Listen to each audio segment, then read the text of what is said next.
Un seul micro. Un seul micro, ça aussi. Bien, eh bien, nous continuons notre programme avec la 4e thématique, l'exérèse des lésions précancéreuses de point tolérance zéro, présentée par notre collègue Didier Gauzeran, praticien hospitalier, chef de service honoraire des hôpitaux de Paris, membre titulaire de la Société française de chirurgie orale et de l'Académie nationale de chirurgie dentaire, ancien expert auprès de l'Institut national du cancer. Mon cher Didier, c'est avec plaisir que je te laisse la parole. Tu as 15 minutes.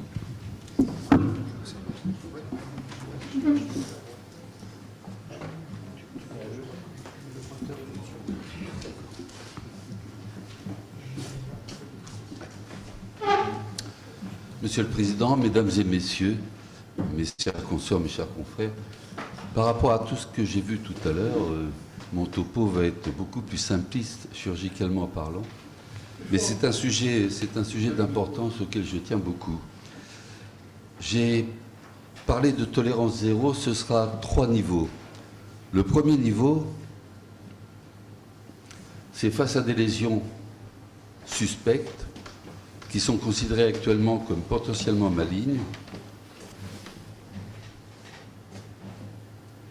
Par exemple, ici, vous avez une ulcération d'origine traumatique qui, malgré l'exérèse et l'ablation du foyer irritatif a persisté pendant des semaines, il est évident qu'on ne va pas laisser cette lésion perdurer.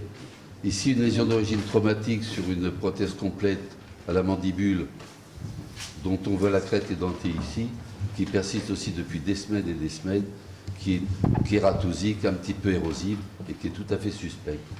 Là, au niveau de la commissure gauche, vous avez une kératose verruqueuse proliférative avec un centre ulcéré, des îlots verruqueux. Ça en fait une lésion suspecte, potentiellement maligne selon la classification actuelle.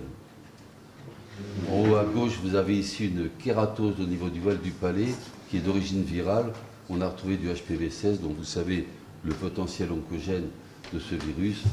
Et en bas ici, une kératose d'origine tabagique chez une femme de 35 ans qui fumait énormément, plus d'un paquet de cigarettes par jour, et qui a fait cette petite kératose du plancher buccal antérieur. Donc tolérance zéro déjà au niveau de la prise en charge de ces lésions-là. On ne doit pas les laisser sans surveillance et on ne doit pas les laisser sans intervenir. Et c'est vraiment une tolérance zéro que l'on doit avoir. Parce que comme je le dis souvent, le meilleur moyen d'éviter d'avoir un cancer, c'est d'éviter qu'il apparaisse. Or, ces lésions sont pourvoyeuses de cancer, c'est évident. Et dans la grande majorité des cas, il faut savoir que les carcinomes épidermiques de la cavité buccale sont précédés par une lésion précancéreuse. Deuxième tolérance zéro, il faut réaliser d'emblée et impérativement une biopsie selon les critères que je ne rappellerai pas, parce que je pense que tout le monde les connaît largement, en partie sur la muqueuse saine, le plus possible au centre de la lésion et en profondeur également, tel que vous pouvez le voir par exemple sur cette lésion ici. Troisième tolérance zéro, devant toute lésion suspecte et a priori lorsque l'anapathe a décelé une lésion dysplasique, qu'elle soit de bas grade ou de haut grade, il faut en pratiquer l'exérèse.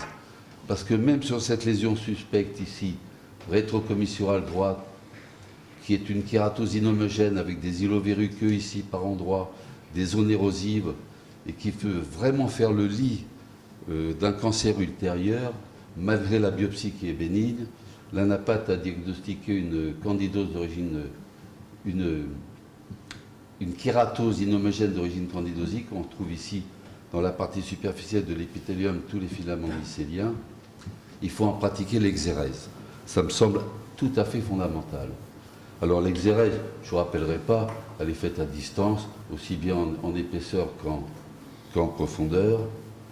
Moi, personnellement, j'aime bien faire l'exérèse de ces lésions après avoir fait le tracé d'incision en rentrant des ciseaux fermés, en les ouvrant à l'intérieur pour faire une dissection la plus atraumatique possible et surtout la moins hémorragique possible.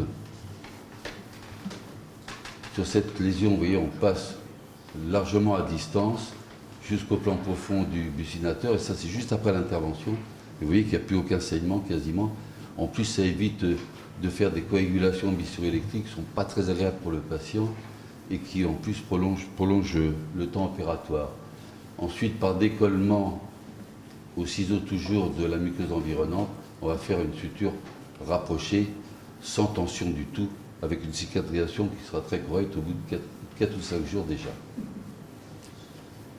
Autre lésion au niveau de la langue, face ventrale et bord de langue du côté droit. Alors, c'est pour ça que j'ai dit tolérance zéro, parce que cette patiente-là avait été suivie dans un service hospitalier où une biopsie avait été réalisée et le diagnostic de dysplasie de haut grade, c'est-à-dire qui touche à peu près les 2/3 de la hauteur de l'épithélium, avait été décelé.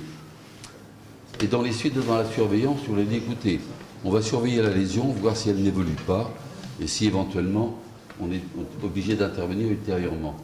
Et puis, par son chirurgien dentiste traitant, cette patiente m'a été adressée à l'hôpital où j'étais à l'époque, et moi je ne suis pas du tout partisan de laisser ce genre de lésion, surtout à partir du moment où on a une dysplasie de haut grade, c'est-à-dire c'est une lésion qui est précancéreuse. Quand va-t-elle se transformer en cancer? Nul ne sait, mais un jour ou l'autre, vraisemblablement, elle va se transformer. Donc, je suis partisan toujours d'enlever ce genre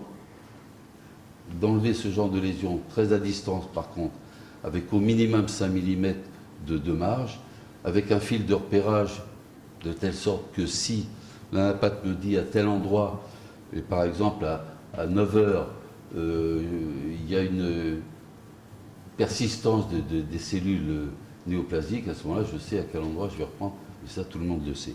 Et ensuite, par rapprochement, par la muqueuse du plancher buccal, on rapproche et on fait des sutures sans tension. Autre cas, lésion d'origine traumatique, par une prothèse qui avait cette espèce d'ergot de résine qui s'est incrustée dans cette muqueuse à cet endroit-là, c'est au niveau d'une incisive latérale, enfin, emplacement d'une ancienne incisive latérale maxillaire droite, et une kératose qui s'est proliférée sur le collet de l'incisive centrale et un petit peu plus à distance derrière. Donc c'est évident que devant la biopsie qui a montré une dysplasie de bas grade, même bas grade, c'est-à-dire qui touche que le tiers inférieur de la hauteur épithéliale, on part du principe qu'il ne faut pas laisser ce genre de lésion. Donc il faut en faire l'ablation largement à distance, au moins 5 mm, avec sacrifice de la dent bien entendu, parce qu'on n'est pas capable d'enlever ça en étant certain, d'enlever la muqueuse en étant certain de tout enlever tout en conservant la dent. Donc moi je suis partisan carrément d'enlever la dent dans ces genres de situations-là, et même la baguette osseuse qui est tout à fait sous-jacente à la muqueuse, vous voyez qu'un an après, on a une cicatrisation qui est tout à fait parfaite et tout à fait correcte. Dernier cas, ça c'était un cas un petit peu plus délicat. C'est un patient qui était suivi pour un lichen très ancien, de plus de 10 ans, et puis il nous a été adressé avec cette lésion à la fois kératosique, à la fois érosive, très inflammatoire, au niveau de mémoire incisive latérale, canine et prémolaire maxillaire droite. Donc j'ai passé ce cas en RCP à l'hôpital avec d'autres chirurgiens, avec les anapathes, les ORL, etc., etc. Et on a décidé, de fait du carcinome intraépithélial, ce qu'on appelle aussi un carcinome in situ, vous voyez que toute la hauteur de l'épithélium est envahie par des cellules dysplasie, n'est conservée que la membrane basale, ce qui évite effectivement de passer au diagnostic de cancer invasif, voire micro-invasif. Donc il a été décidé d'en pratiquer l'exérèse totale. Donc un bloc, on a enlevé en totalité non seulement les dents, mais le bloc osseux environnant, avec toute la gencive évidemment, vestibulaire et palatine, de telle sorte à se mettre complètement à l'abri. C'est pour ça que je parle de tolérance zéro. Il faut dans ces cas-là vraiment prendre ses précautions en disant attention, on a un carcinome in situ qui peut très bien évoluer vers un carcinome invasif, probablement d'ailleurs il évoluera dans ce sens-là. Donc il faut vraiment enlever en totalité l'ensemble. Après, on fait un rapprochement de suture en prenant la muqueuse jugale et par dépassement et par translation, tout simplement. Vous voyez à 6 mois, la cicatrisation qui est tout à fait correcte. Donc vraiment la tolérance zéro, elle se situe au niveau de la prise en charge initiale avec une biopsie impérative, La deuxième tolérance zéro, c'est la biopsie réalisée dans de bonnes conditions, c'est-à-dire un bon fragment d'au moins 5 mm dans toutes les dimensions, dans les 3 dimensions. Et troisième tolérance zéro, c'est systématiquement faire l'exérèse de ce genre de lésion pour éviter qu'un cancer n'apparaisse éventuellement un jour ou l'autre. Voilà, je vous remercie pour votre attention.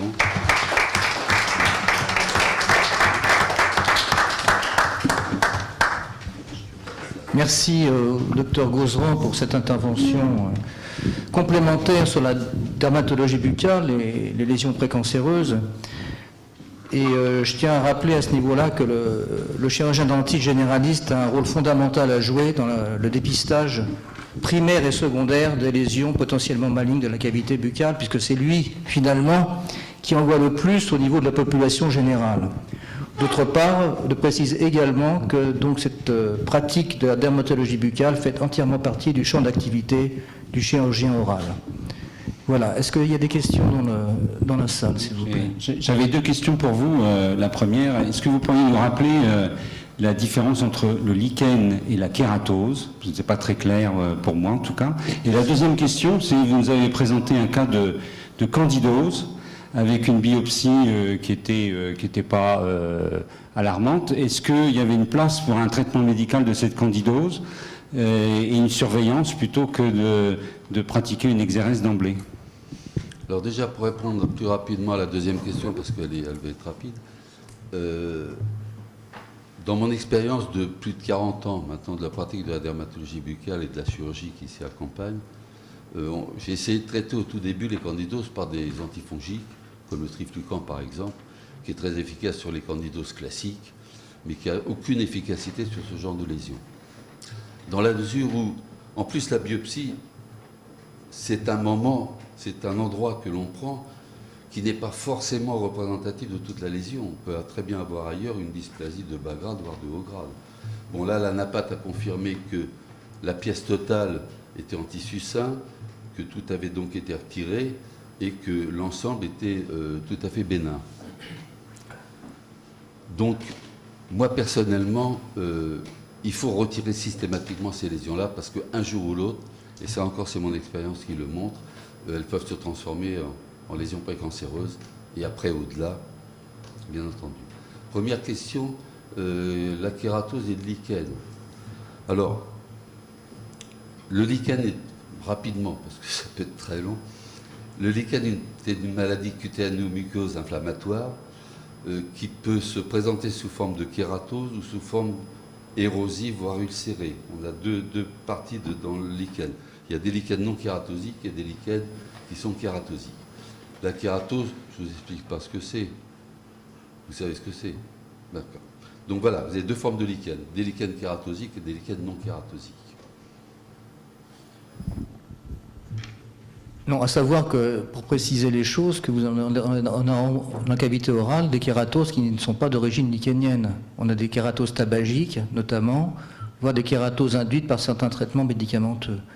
Donc la kératose, en fait, c'est une transformation pathologique de l'épithélium oral qui peut être symptomatique d'une lésion parfois précancéreuse, ou d'une maladie dermatologique comme le lichen plan buccal.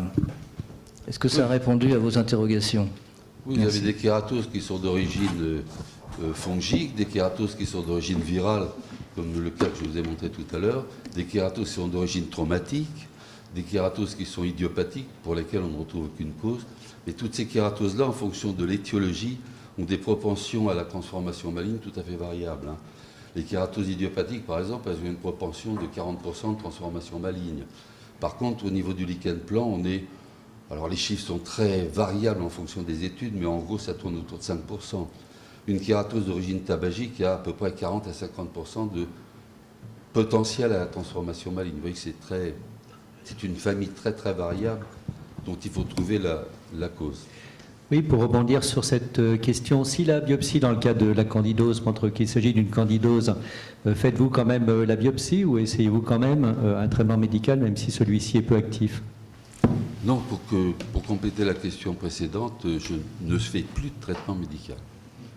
Surtout sur des kératoses qui sont quand même assez importantes, qui font à peu près 2 bons centimètres de diamètre. Oui, une question. Est-ce que ce sont des candidoses éventuellement de transmission sexuelle, maladies sexuellement transmissibles? Candidose, on ne sait pas, c'est possible? Dieu seul le sait. Dieu seul le sait. Et le patient. Et le praticien, le patient lui-même.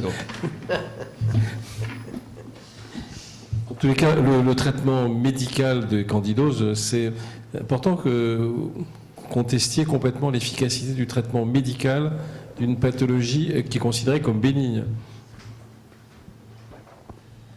Je pense que... C'est votre expérience. Mais est-ce que c'est je peux partagé? intervenir, Monsieur le Président? En fait, on a différents types de candidose. Vous avez la candidose aiguë, ou la candidose du nourrisson, qui peut recouvrir toutes les muqueuses. Et bien entendu, dans ce cas-là, il n'est pas question de faire des exérèses chirurgicales. Mais on a plusieurs présentations d'un candidose dans la bouche.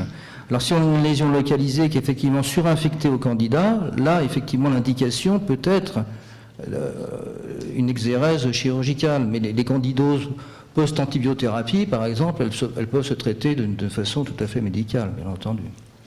Non, il y a des candidoses qui sont aiguës, le muguet par exemple, etc. Ça, le traitement antifongique marche très bien, 3 semaines de traitement, ça marche très bien. Ou 8 jours de triflucan, par exemple, ça marche très bien. Et puis vous avez toute la variété qui est beaucoup plus importante, qui sont toutes les candidoses chroniques, et qui à ce moment-là sont souvent accompagnées d'une kératose qui se surajoute au problème, et à partir de là, on rentre dans un autre domaine en disant lésion potentiellement maligne. D'accord. Là, c'est un éclaircissement important, qui nous avait un peu échappé. Merci beaucoup. D'autres questions? Bien, écoutez, merci.